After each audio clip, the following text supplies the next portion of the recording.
Tu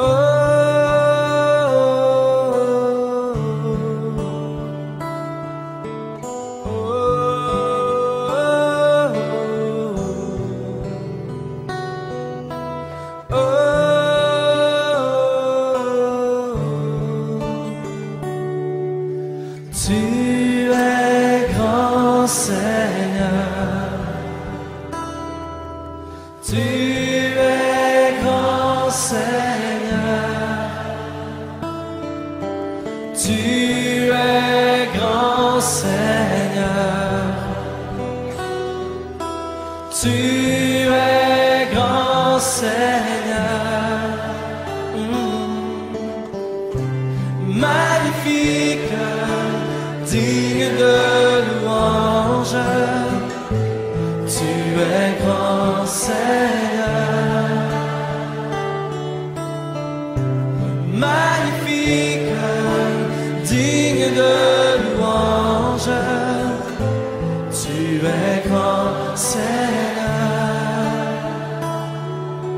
tu es grand Seigneur, il n'est comme toi. Tu es grand Seigneur, oh, oh. Tu es grand Seigneur,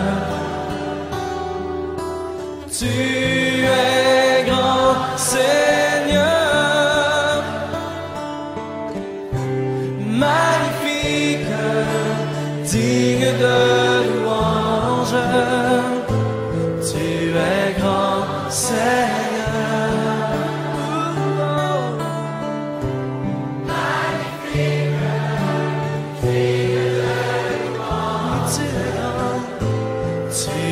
Grand Seigneur, tu es grand.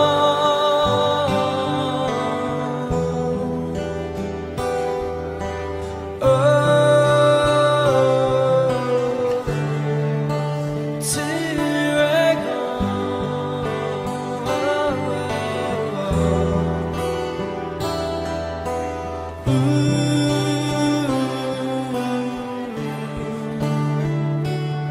Jésus, combien tu es fidèle, tu ne m'as jamais laissé, jamais abandonné. Jésus, combien tu es fidèle, tu ne m'as jamais laissé, jamais abandonné. Tu es l'ami fidèle d'André Simon, tu es mon modèle, Jésus est ton nom. Tu es si patient, plein de compassion, tu sais prendre le temps, fidèle est ton nom. Jésus, combien tu es fidèle, tu ne m'as jamais laissé, jamais abandonné. Oh,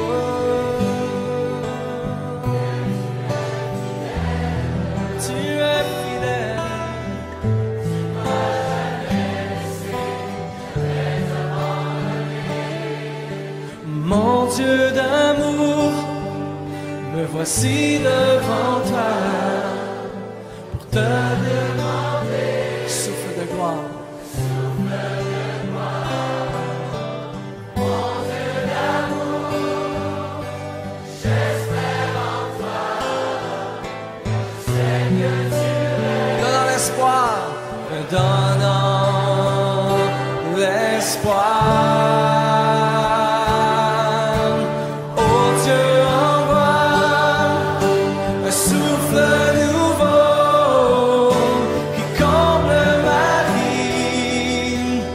Change mon cœur, oh Dieu, envoie un souffle nouveau qui comble ma vie,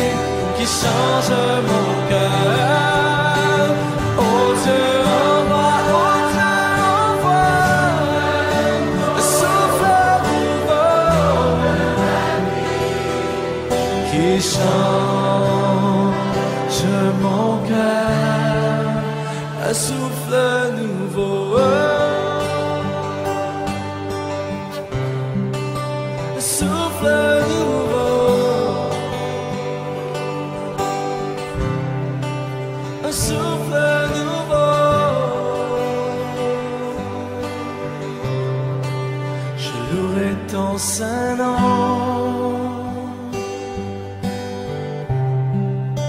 Je louerai ton saint nom, Seigneur Jésus, toute ma vie.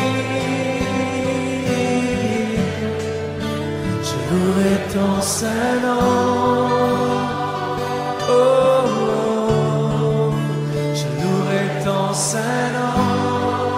Je louerai ton saint nom. Je louerai ton saint nom.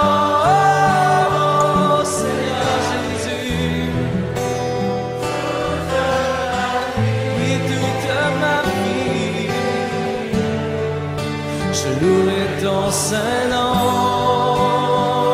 Oh, oh. Malgré les soucis de cette vie, malgré la tristesse et l'abandon, toute ma vie, je louerai ton saint nom.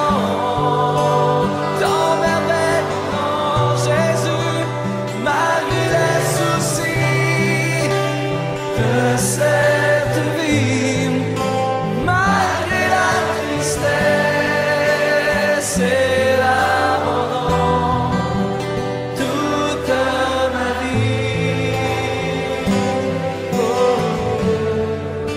je louerai ton saint nom, oh, je louerai ton saint nom.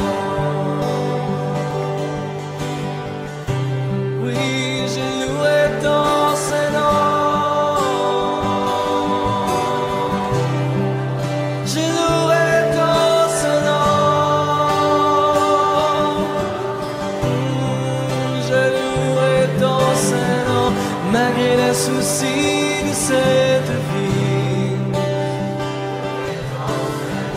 malgré la tristesse et l'abandon, malgré les soucis de cette vie, je louerai ton saint nom. Malgré la tristesse et l'abandon, je louerai ton saint nom. Oh.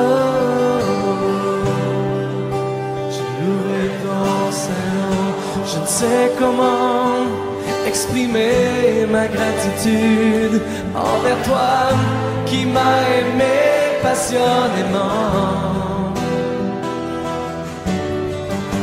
Même au milieu de la multitude, tu m'as touché et je sais que tu es vivant. Rien ne pourra séparer de toi, car je connais la réalité de la foi. Pardonne-moi l'incrédulité, je viens vers toi, car je désire la liberté. Oh, permets-moi de t'exprimer tout mon amour. Accorde-moi de t'aimer, mon Dieu et mon roi.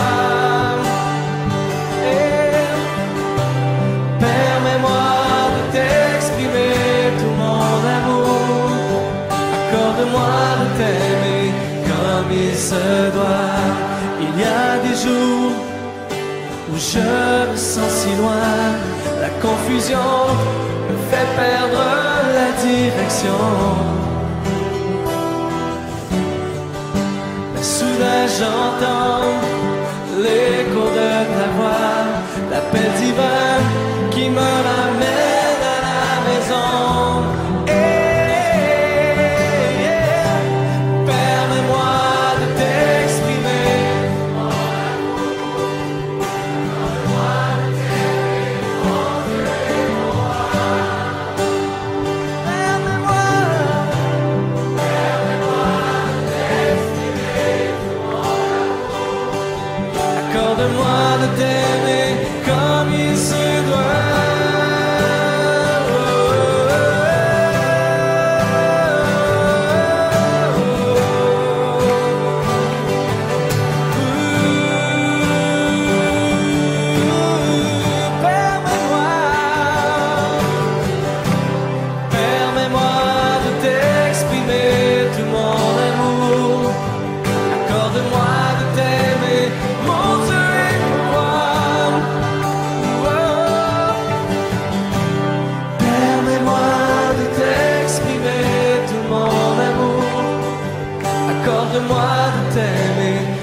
se doit.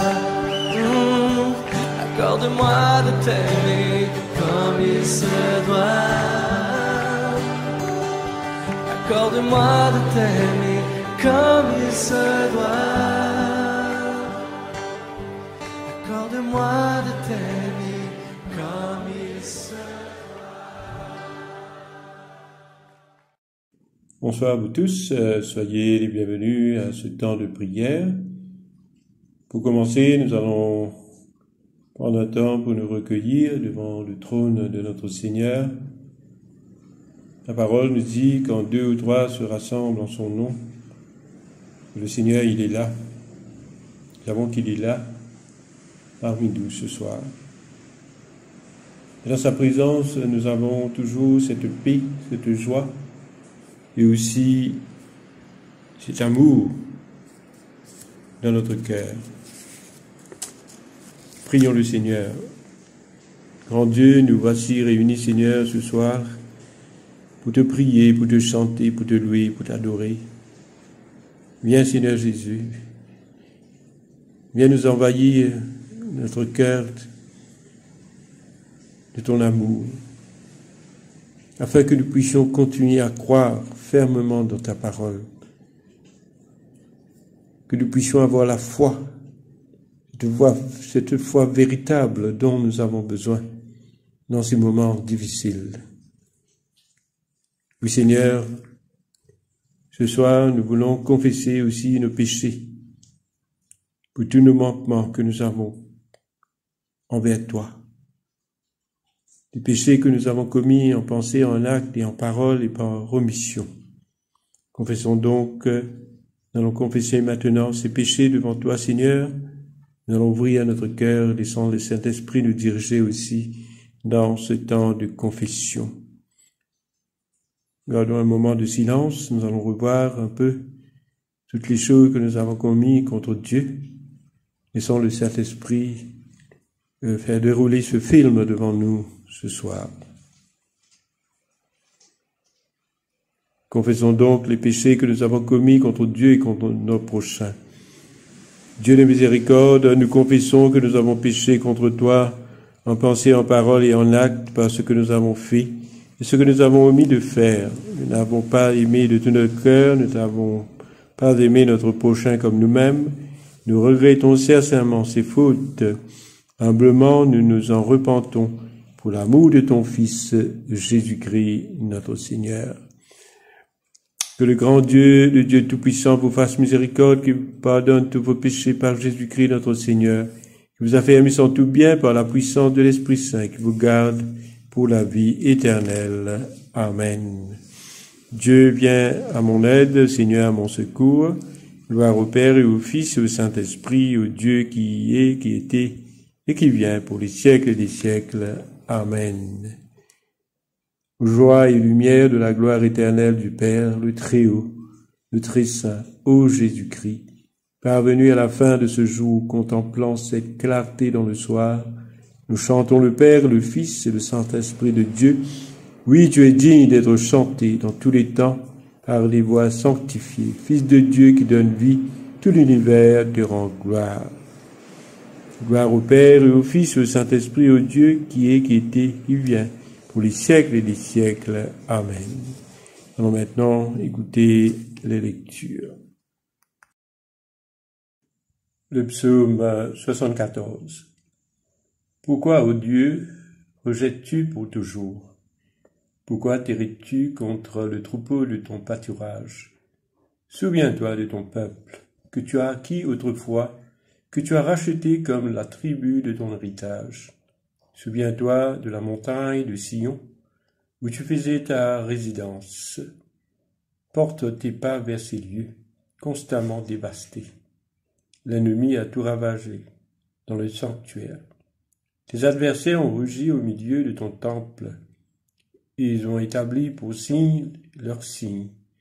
On les a vus, pareils à celui qui lève la cognée dans une épaisse forêt.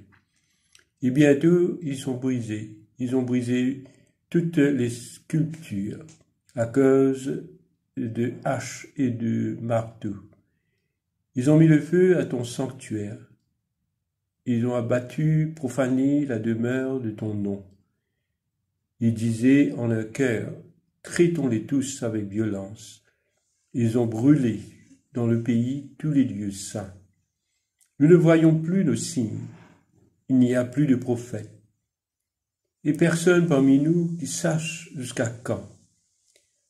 Jusqu'à quand, ô Dieu, l'oppresseur outragera-t-il, l'ennemi méprisera-t-il sans cesse ton nom?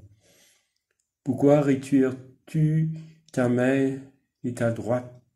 Sors-la de ton sein, détruis. Dieu est mon roi dès le temps ancien, lui qui opère des délivrances au milieu de la terre. Tu as fendu la mer par ta puissance. Tu as brisé les têtes des monstres sur les eaux. Tu as écrasé la tête du crocodile. Tu l'as donné pour nourriture au peuple du désert. Tu as fait jaillir des sources et des torrents, et tu as mis à sec des fleuves qui ne tarissent point. Ô toi et le jour, à toi et la nuit. Tu as créé la lumière et le soleil, et tu as fixé toutes les limites de la terre. Tu as établi l'été et l'hiver. Souviens-toi que l'ennemi outrage l'Éternel, et qu'un peuple insensé méprise ton nom. Ne livre pas aux bêtes l'âme de ta tourterelle. N'oublie pas toujours la vie de tes malheureux. Et égare à l'alliance, car les lieux sombres du pays sont pleins de repères de brigands. Que l'opprimé ne retourne pas confus, que le malheureux et le pauvre célèbrent ton nom. Lève-toi, ô Dieu, défends ta cause. Souviens-toi des outrages que te fait chaque jour l'insensé. N'oublie pas les clameurs de tes adversaires, le tumulte sans cesse croissant de ceux qui s'élèvent contre toi.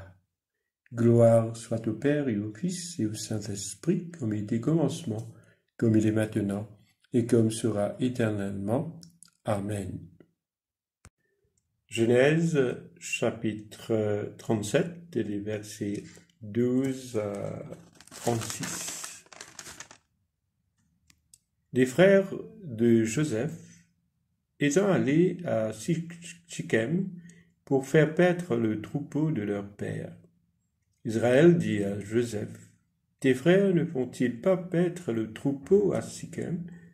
Viens, je veux t'envoyer vers eux. » Il répondit, « Me voici. » Israël lui dit, « Va, je te prie, et vois si tes frères sont en bonne santé, si le troupeau est en bon état, et tu m'en rapporteras des nouvelles. » Il envoya ainsi de la vallée d'Hébron, et Joseph alla à Sichem. Un homme le rencontra comme il errait dans les champs.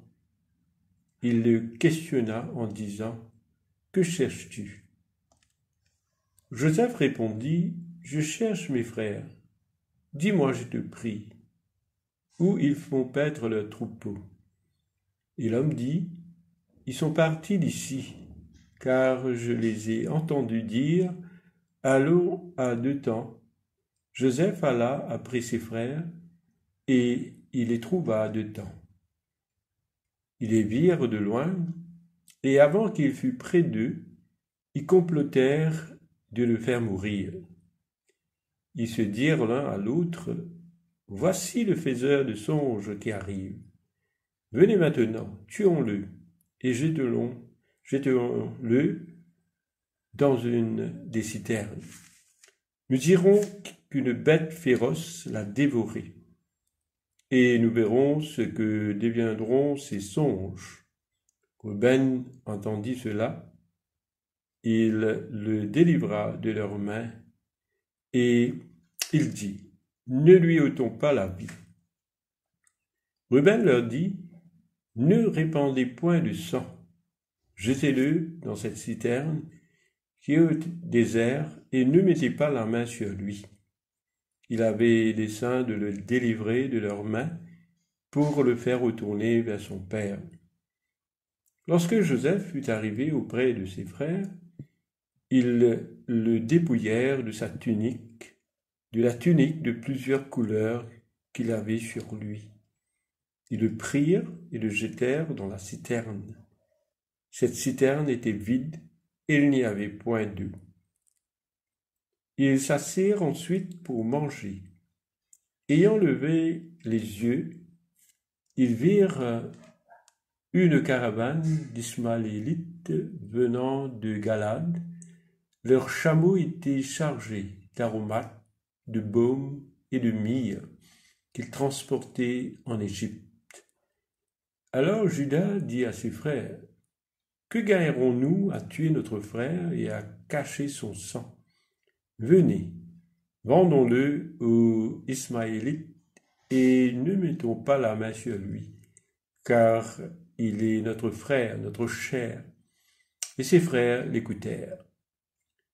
Au passage des marchands madianites, ils tirèrent et firent remonter Joseph hors de la citerne et le vendirent pour 20 cycles d'argent aux Ismaélites qui l'emmenèrent en Égypte. Ruben revint à la citerne, et voici, Joseph n'était plus dans la citerne. Il déchira ses vêtements, retourna vers ses frères et dit, « L'enfant n'y est plus, et moi, où irai-je » Il prit alors la tunique de Joseph, et, ayant tué un bouc, ils plongèrent la tunique dans le sang. Ils envoyèrent à leur père la tunique de plusieurs couleurs, en lui faisant dire, « Voici ce que nous avons trouvé. Reconnais si c'est la tunique de ton fils ou non. » Jacob l'a reconnue et dit, « C'est la tunique de mon fils. Une bête féroce l'a dévoré. » Joseph a été mis en pièces. Il déchira ses vêtements. Il mit un sac sur ses reins. Il porta longtemps le deuil de son fils.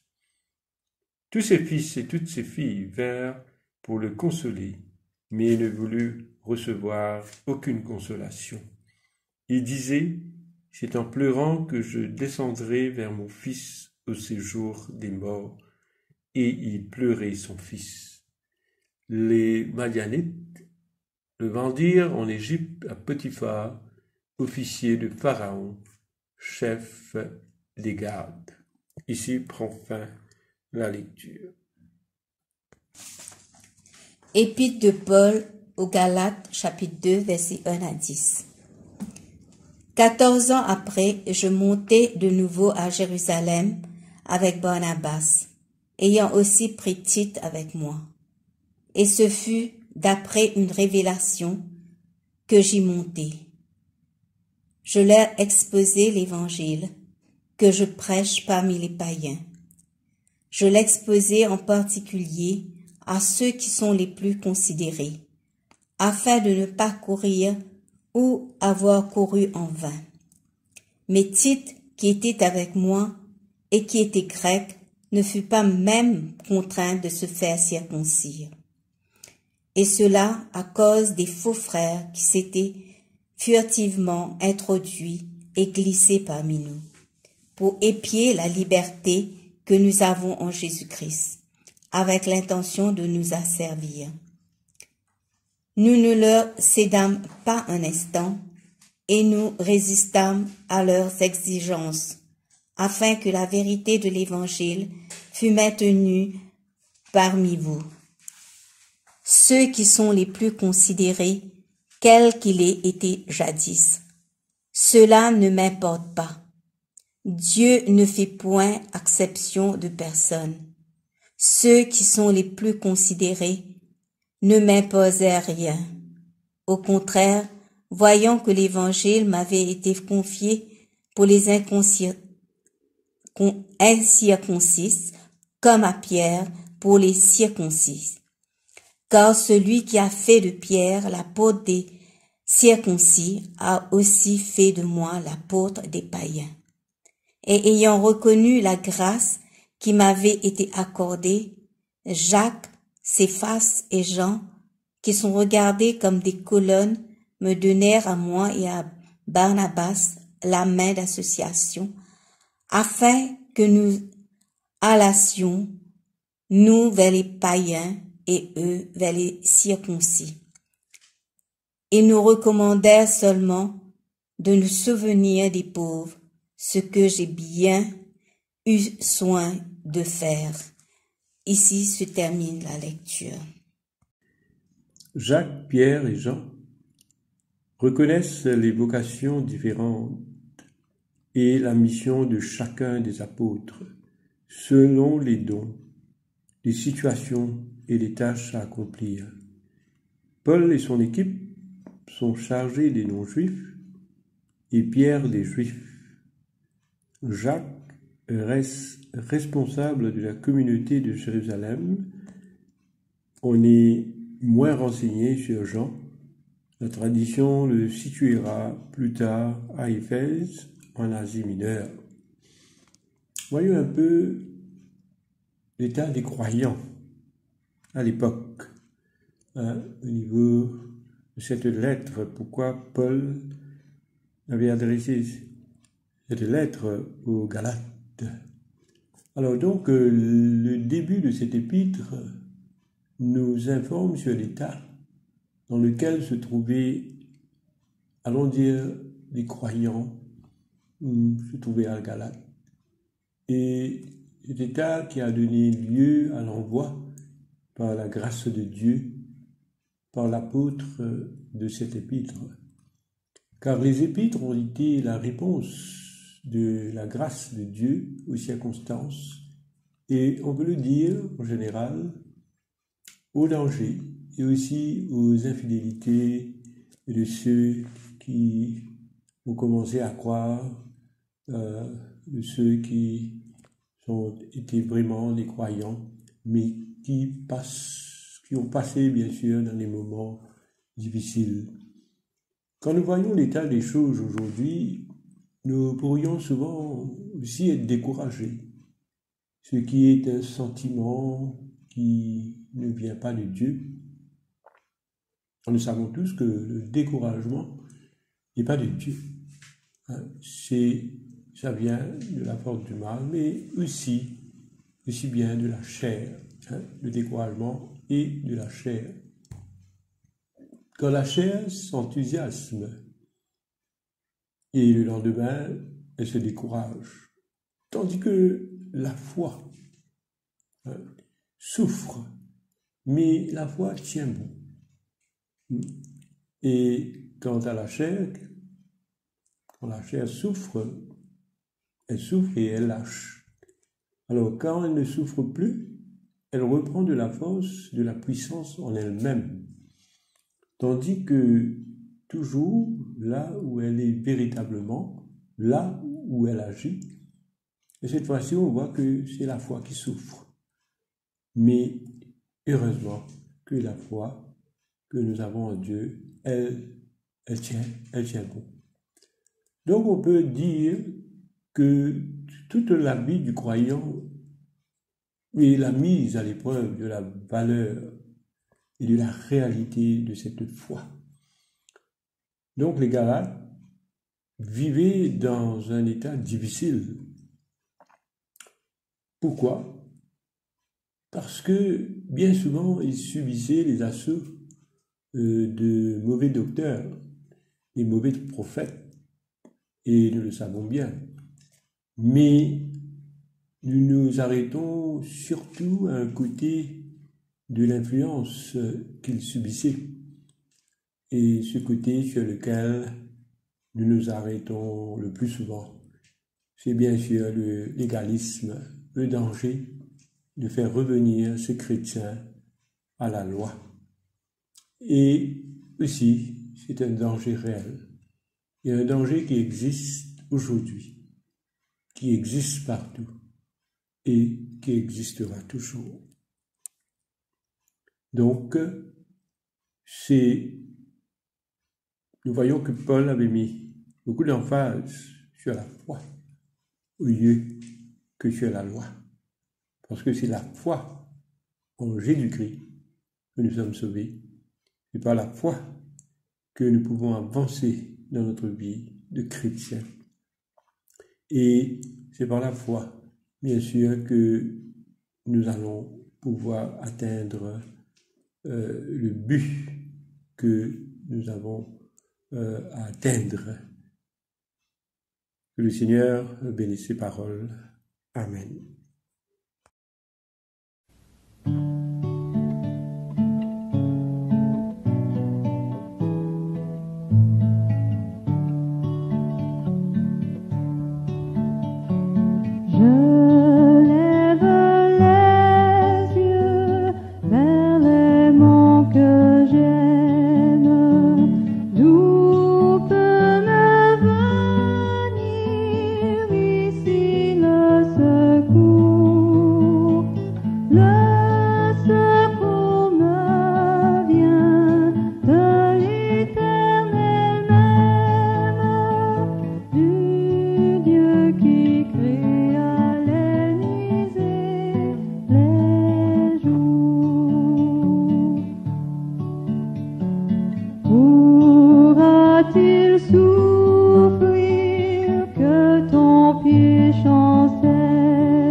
Cantique de Marie.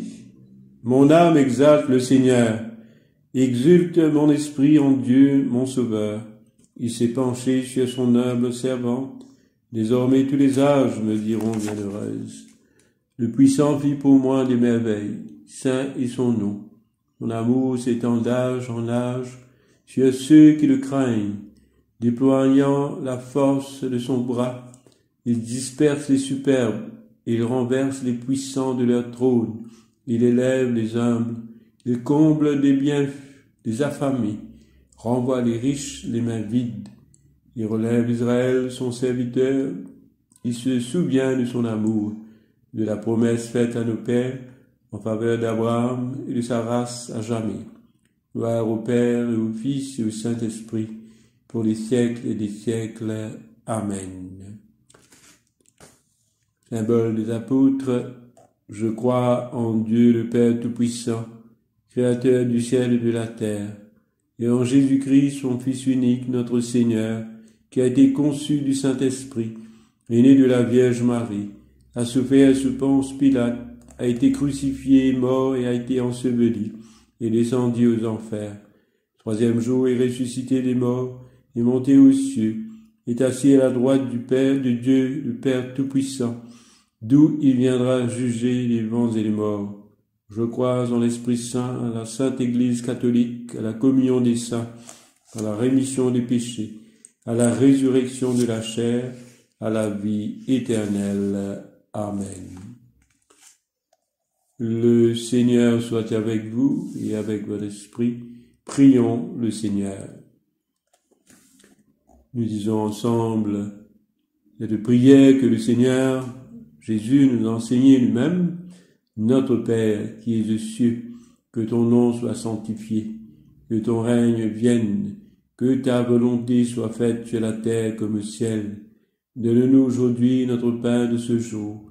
Pardonne-nous nos offenses, comme nous pardonnons aussi à ceux qui nous ont offensés. Et ne nous soumets pas à la tentation, mais délivre-nous du mal. Car c'est à toi qu'appartiennent le règne, la puissance et la gloire, pour les siècles des siècles. Amen.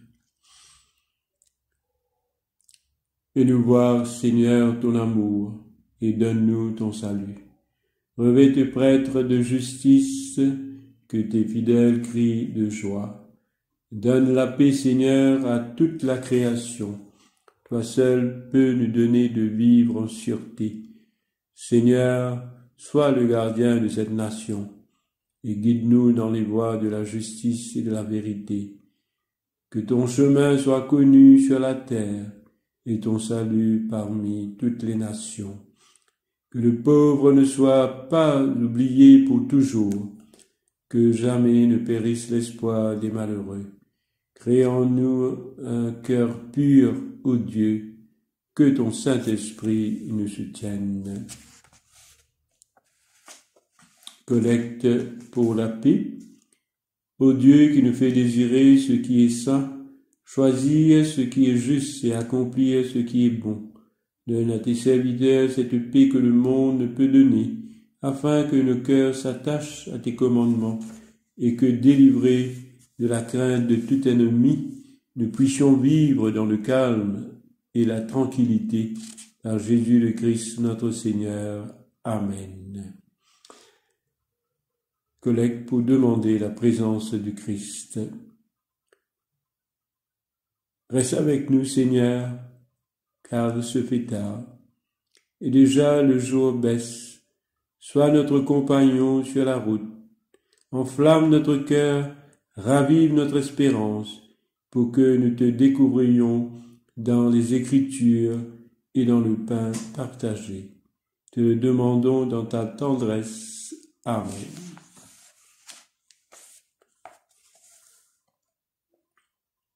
Nous allons rendre grâce maintenant au Seigneur, nous allons lui dire merci. Merci pour tout ce qu'il a pu faire pour nous pendant cette journée passée.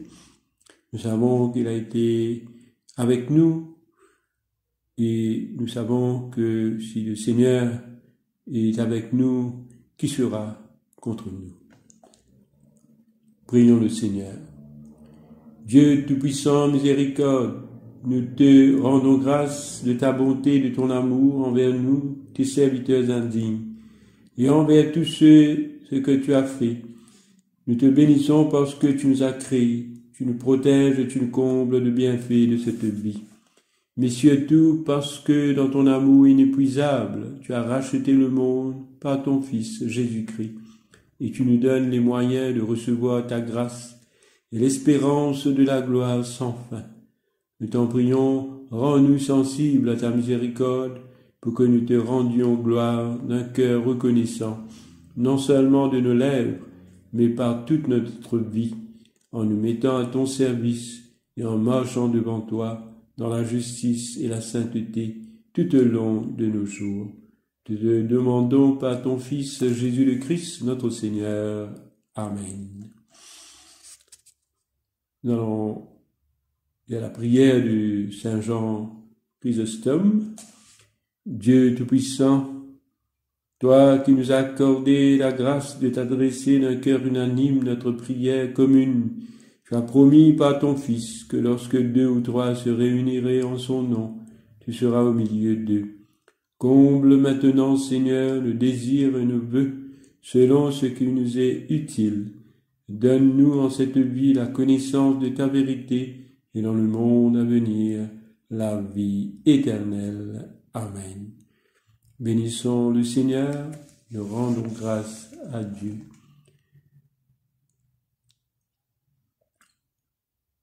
Nous allons dire maintenant la grâce ensemble, la grâce de Jésus-Christ notre Seigneur, l'amour de Dieu le Père et la communion de l'Esprit Saint soient toujours avec nous. Amen. Que le grand Dieu, le Dieu Tout-Puissant, vous bénisse au nom du Père et du Fils et du Saint-Esprit. Amen. Voilà, chers frères et sœurs, nous sommes arrivés à la fin de ce temps de prière. Alors, merci d'avoir participé, surtout avec moi, et prié avec moi, surtout, ce temps que nous avons eu ensemble. Nous remercions le Seigneur encore une fois. Alors, je vous souhaite de passer une très très bonne soirée en Christ. Au revoir.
Toujours prêt à nous comprendre.